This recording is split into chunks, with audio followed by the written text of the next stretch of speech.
Welcome back to College Recruiter, where we believe that every student and recent grad deserves a great career. We are back with Alex Levit and Janine Truitt. We're continuing our conversation about employee engagement.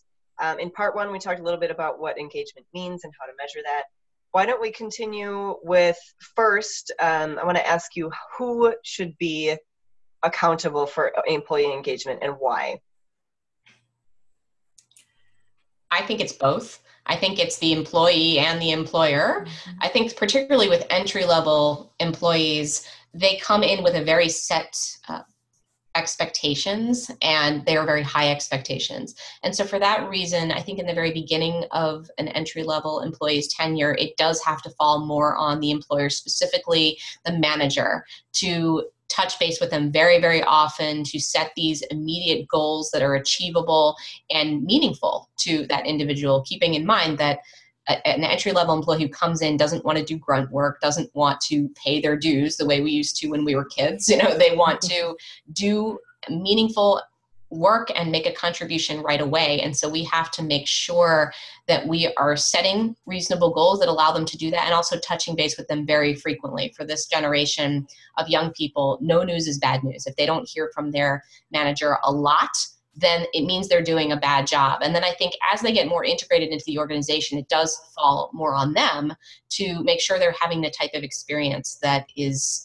what they want to be having and what they want to be doing. But in the very beginning, I would say, and I don't know how Janine feels about this, but I would say it falls more on the employer, simply because we have to make sure they're onboarded effectively, or they will leave. They're known for not having a lot of patience for new jobs and giving it a chance and giving it 6 months. Like, if they're not happy, they'll depart pretty quickly. Mm-hmm.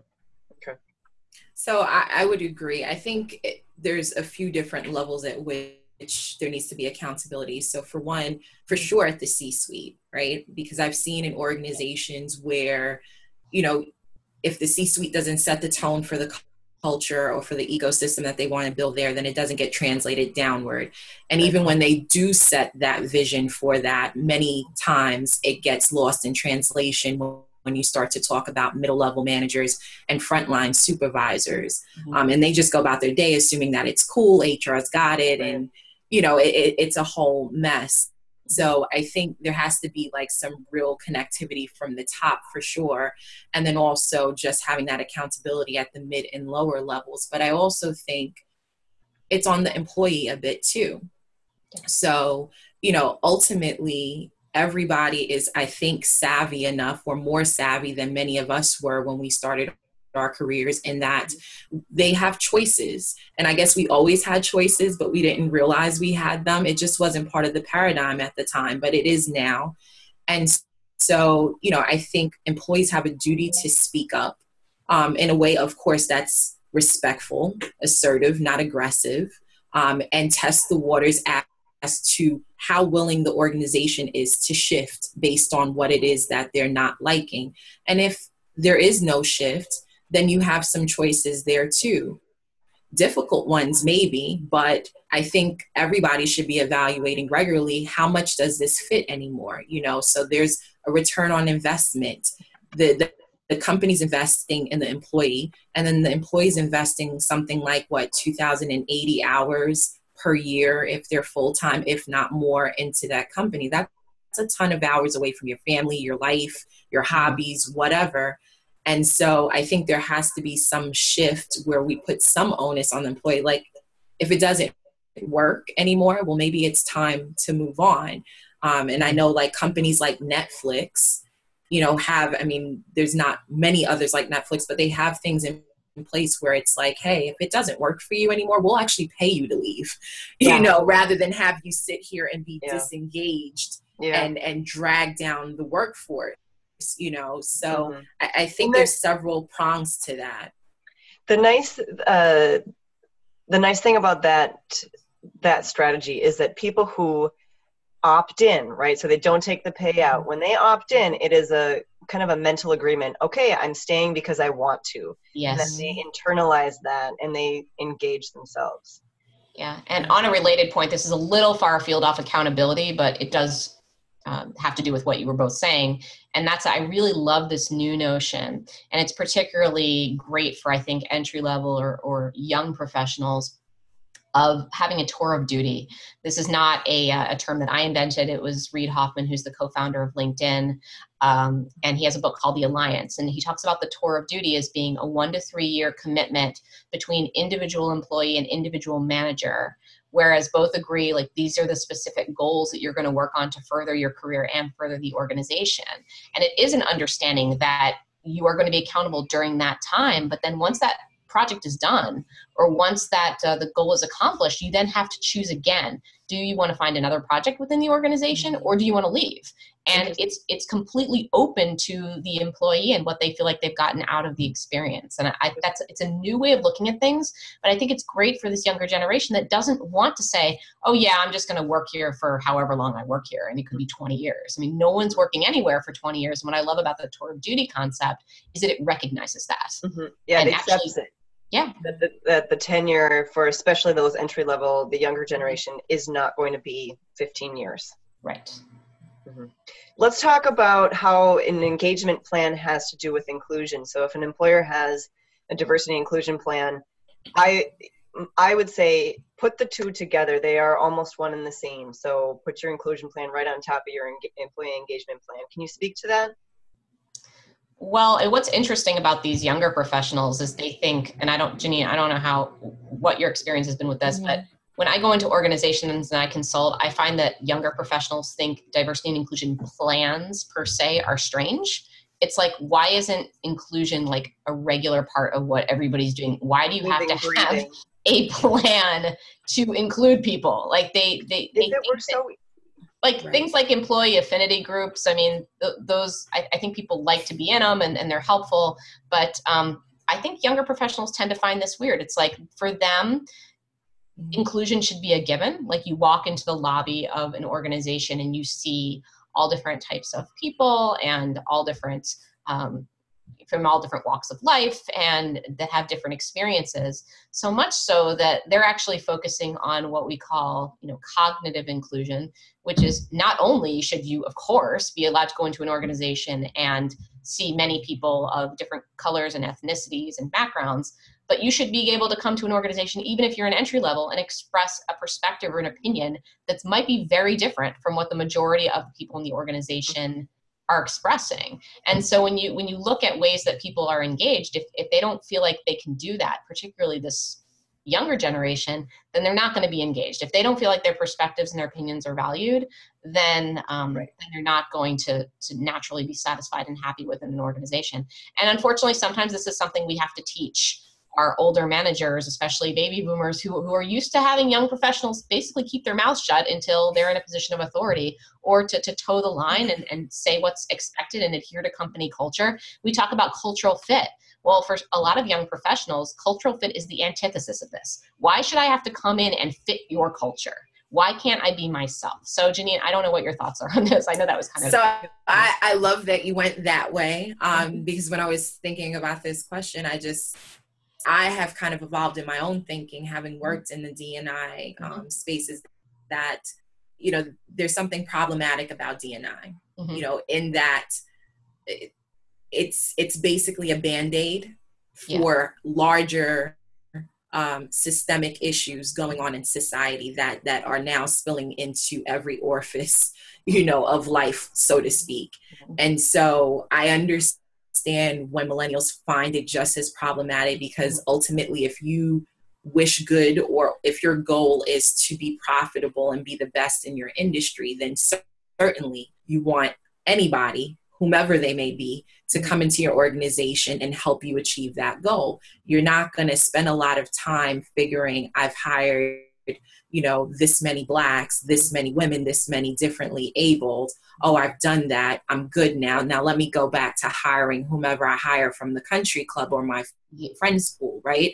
Mm-hmm. And so, working in D&I, that's where we're at with things. And I think a younger generation coming in, they're going to find those practices very problematic. Mm-hmm. I think ultimately, from an engagement perspective, based on what you were saying, Anna, there's always been a myriad of people. There's even more of a global workforce now. And I think part of what we've been missing is individualized attention to people, right? Yeah. So we can make blanket blanket statements all day about Gen Zers. We can make blanket statements about Gen Xers, Gen Y. Ultimately, it's not true of everybody. And you're going to end up finding a few people that are the outliers. And then what do you do? There's no checklist for that, right? Right. And so there's on some level, we've got to get back to this. Everybody's an individual. And when they walk through the door, we're going to treat them as such and treat their needs and their wants and their motivations as such. One of the taglines I love that's kind of out there is Microsoft's tagline, come as you are, do what you love. Yeah. That has always just sat so well with my heart. Mm-hmm. They don't need to say anything to me. If I wanted to work at Microsoft as a Black woman, there's nothing that Microsoft has to say to me more. They don't even need to say we want Black women to work there. They have just said it all. Come as you are, Janine. Do what you love, Janine. Right. You get what I'm saying? Their engagement scores are, or their engagement. And so I wonder as well. But yeah, it's, sorry, go ahead. I think that is, you'll find in a lot of the younger generations, they don't want to be identified by some protective class. Mm-hmm. They will often tell you, I'm human. Right. Oh, are you the first Black, blah, blah, blah. No, I'm human. Right? Which is very different, but almost refreshing. Yeah. And so, just those statements followed up by actual actions that make it so that when you do walk into the workplace, you can be in safe places to share your ideas and your perspectives and to do good work. That's where it has to be for engagement. Mm-hmm. Love it. And this makes me think of the points that both of you were making in part one, is this map of touch points. So being able to follow the individual, if a manager has his or her team, you start to see a story emerge over the tenure of your employee. What are those touch points? What are people saying in a meeting? How are they engaging in this regard, that regard? Have your map of touch points, and then you get to see the story of your employees' engagement, and that tells you, are they feeling included? Are they feeling valued? Are they feeling engaged? Right. Yeah. I think we have to cut it at that. We could go on and on. Is there anything, but I will ask a final question. Is there anything that either of you wanted to mention about you've seen companies doing this well? Any examples that you wanted to bring to light, or final thoughts? I mean, I'll say this. There's a lot of, best places to work kinds of organizations, and there tends to be a focus on being that. I don't know that all of them rise to the occasion across the board, and I don't know as an industry that that's where we need to be going forward. I tend to focus, again, going back to the first session, a lot on what the statistics tell us in terms of like what Gallup's put out in that state of, the American workforce. The fact that 87% of people globally are effectively disengaged is a hit to HR, a hit to many organizations. It should be something that, right. So it should drive a lot of organizations to be looking at this for the sake of doing better for people overall. Like, step away from engagement. I think ultimately what we have to be looking at is not just the individual, at work, but how are they doing holistically? I find the companies that I've worked with that do very well in engagement are the ones that not only care about the output and what they get out of people at work, but how they're doing outside of work. How are your kids? What can we do to make your life a little easier? Do you need a day from home to work, because you're dealing with elder care issues? Oh, you're going through a bout of chemotherapy, let us send you some fruit. Or what, can we look up places where you can go to just be well, massages, whatever. I think that level of care goes a long way, and it makes employees feel like they want to show up for you in a big way.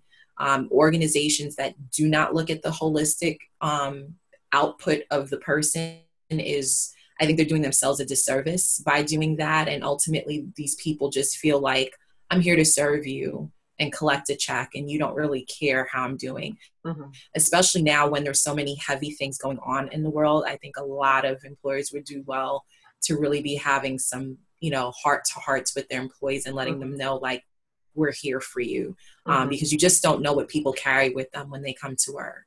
Yep, you don't know what they carry with them, right? Those are brilliant points, and I think it speaks to the notion of creating a very strategic and very proactive employee experience where you set up opportunities to check in with people, to build rapport, to care about them during times of transition. I mean, what Janine's referring to, sometimes people have things going on in their life. They might go on maternity leave. They might take a leave of absence to care for a sick relative.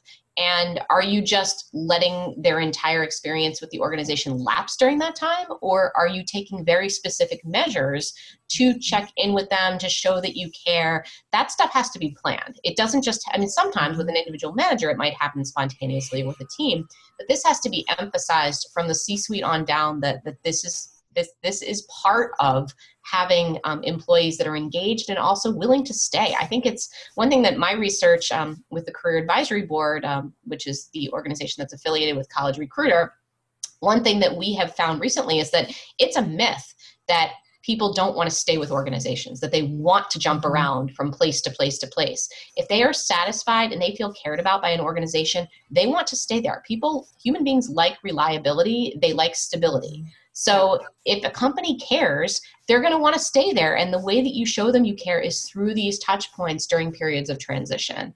And that has to be something that you lay out and you make a priority within your organization. Great. Very good. All brilliant points. Thank you for bringing them all. And for the employers out there, we will touch base again with both Alex Levit and Janine Truitt at some point in the future. So thanks for joining us, both of you. Thanks for having me. Thank you.